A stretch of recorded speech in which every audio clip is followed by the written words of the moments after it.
After the jelly dance disaster, Tom is totally done. He decides this time he will outsmart Jerry.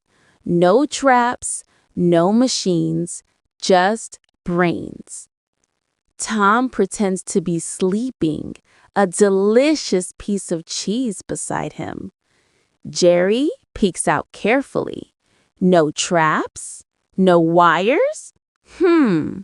He sneaks closer, step by step. Snap! The cheese jumps up, but it's not real. It's made of soap.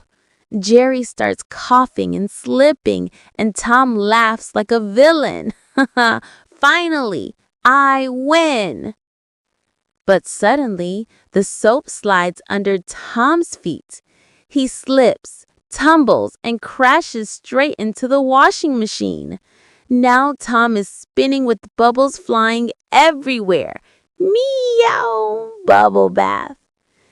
Jerry climbs on top of the washing machine, waves a tiny flag, and says, "House disaster.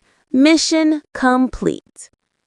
The owner walks in, looks at the foamy chaos, and screams, "Tom, you're fired!" Jerry winks at the camera, holding a sign. The end. Or maybe not.